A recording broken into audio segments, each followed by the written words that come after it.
Selamat datang di channel Rahman Gerung. Di video kali ini saya akan membahas mengenai tentang guru gembul dan saya akan mengkritik beliau. Sebenarnya saya tidak ada masalah dengan guru gembul. Wah, setelah ini setelah ngomong gini itu biasanya tanda-tanda penghujatan sih. Saya mengikuti beliau dari subscribernya masih 70.000, seolah-olah udah lama kenal. Saya bahkan ingin mengubah nama channel saya menjadi Murid Gembul Channel. Jadi openingnya kayak Assalamualaikum semeton, selamat datang di Murid Gembul Channel.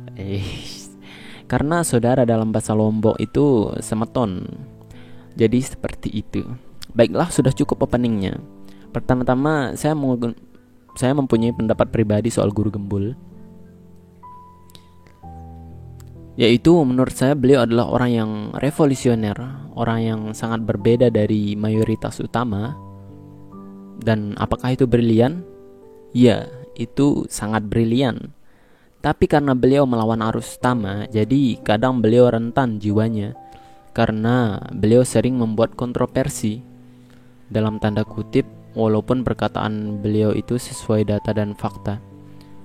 Akan tetapi mayoritas tidak inginkan itu, maka beliau rentan sekali terhadap hujatan, bulian, atau bahkan ancaman pembunuhan.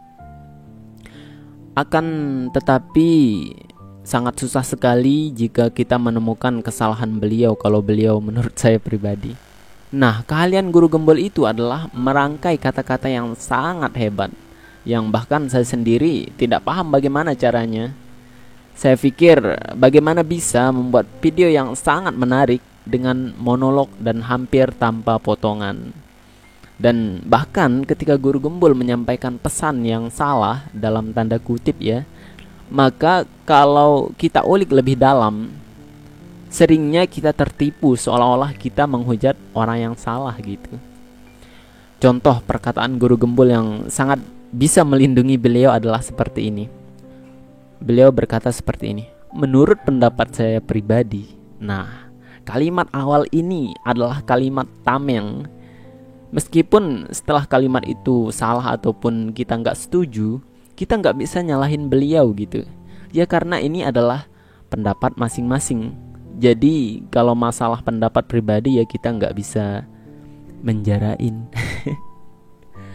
Contoh kedua adalah menggunakan silogisme jika dan maka.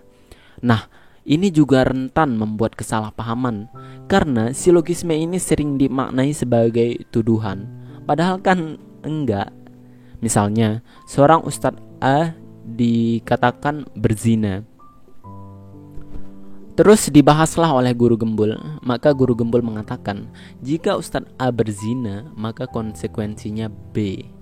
Nah, entah itu benar ataupun salah perbuatan Ustadz A itu, maka kita tidak bisa menjarain guru gembul seperti itu. Tapi walaupun demikian, saya mau mencari apa yang mau dikritik atas beliau. Yang pertama, dalam beberapa kasus atau sering guru gembul ini salah dalam menyebutkan tanggal. Walaupun beliau mengkoreksinya di videonya, tapi saya dan mungkin beberapa penonton setianya sering keliru. Karena saya menonton video itu seperti menonton atau mendengar podcast. Saya menonton video guru gembul biasanya sambil makan, naik motor, ganti tabung gas, dan sebelum tidur. Jadi saya seringnya menikmati audionya beliau. Jadi setelah saya menonton ulang, seringnya beliau mengoreksi kesalahan tanggal itu lewat video atau visualnya. Tapi tentu saja kita nggak bisa nyalahin beliau karena itu akan kembali kepada diri kita sendiri. Salah sendiri kenapa nggak nonton fullnya. Begitulah kira-kira. Yang kedua adalah salah satu kalimat beliau yang membahas tentang naga. Ya, sebuah kalimat beliau yang mengatakan narasinya kira-kira seperti ini. Perang dunia adalah salah satu arogansi orang-orang Eropa. Alasan beliau adalah, itu kan perangnya ada di Eropa. Kenapa disebut perang dunia? Kenapa nggak perang Eropa saja? Nah, mungkin saja beliau ngutip dari kalimat orang lain yang saya nggak mau terperangkap dalam hal ini. Akan tetapi saya nggak setuju dengan pendapat ini. Yang pertama adalah, Dalam kesepakatan, jika ada lomba atau konflik yang mempengaruhi hampir seluruh individu ataupun kelompok, maka instansi yang akan disebut adalah instansi yang ada di atasnya. Misalnya, ada lomba antar desa, maka yang disebut adalah lomba tingkat kecamatan. Ya, kecuali antar dua desa atau tidak mempengaruhi hampir seluruh desa, maka disebut antar desa, bukan antar kecamatan. Jika ada lomba antar kecamatan, maka akan disebut lomba tingkat kabupaten. Begitu juga provinsi dan negara.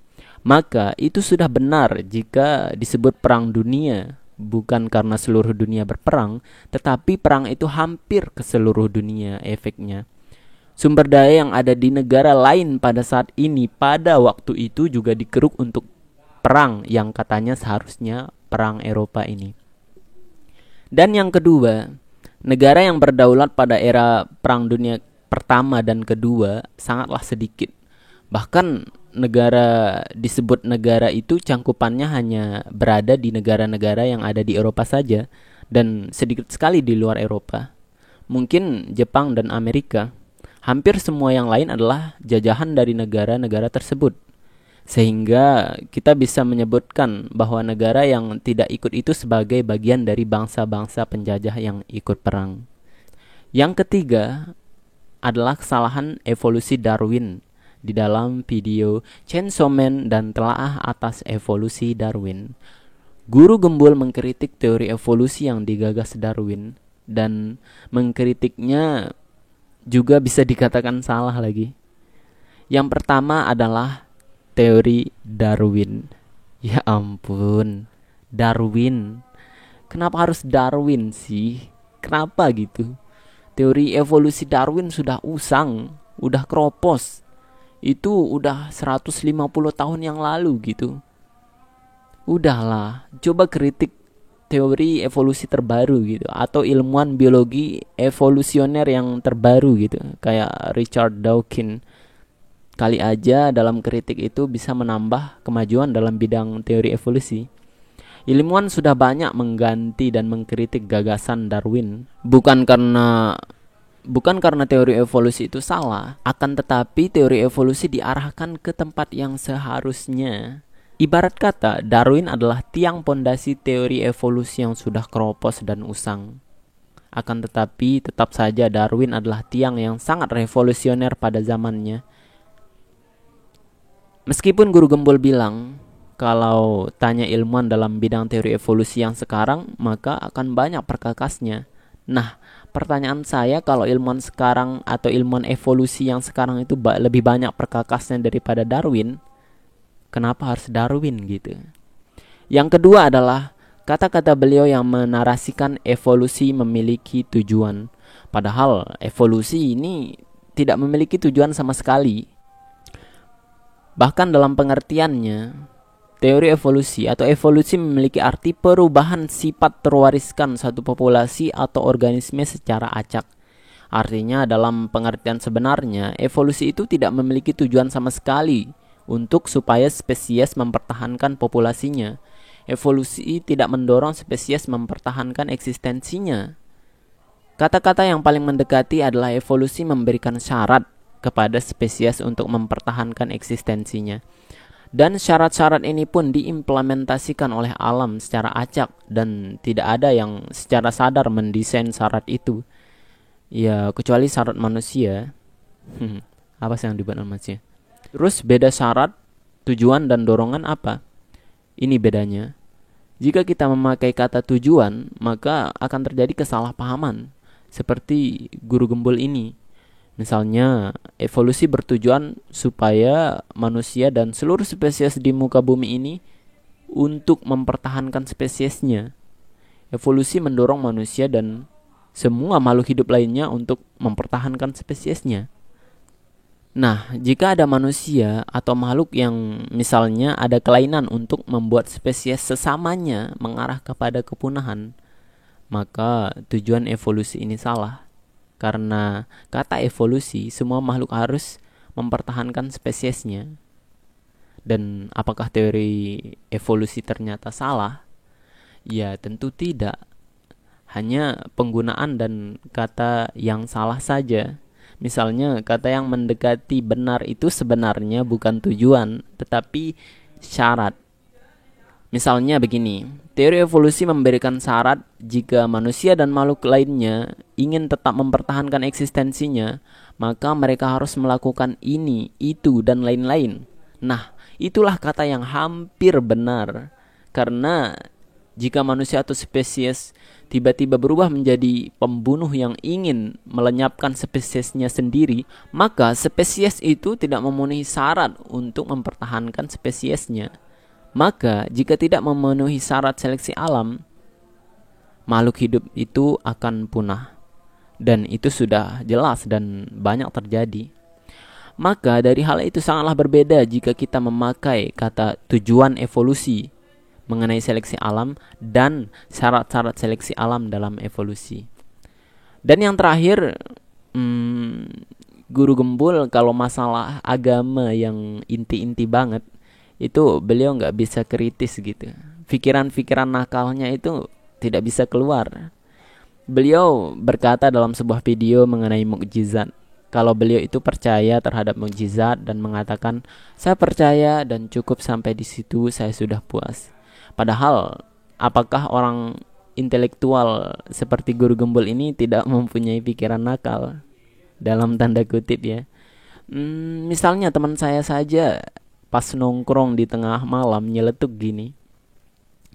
Man, gue berpikir gini pas mukjizat Nabi Muhammad ketika perang Handak atau Parit itu.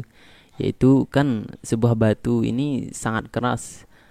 Dan ketika para sahabat itu menghancurkannya, mereka tidak mampu. Hampir semua para sahabat itu mau menghancurkannya, tapi tetap saja batu itu tidak bisa terbelah. Akan tetapi ketika Nabi Muhammad mencobanya, Nabi Muhammad bisa memecahkan batu tersebut. Itu kan termasuk mukjizat beliau.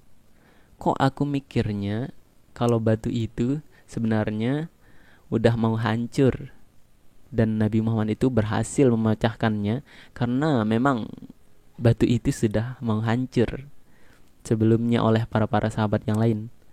Terus aku bilang, apa sih? Akan tetapi setelah beberapa hari setelah kejadian itu, aku mau makan, tiba-tiba aku teringat perkataan temanku dan berkata, tidak, imanku. Terima kasih telah menonton dan sampai jumpa.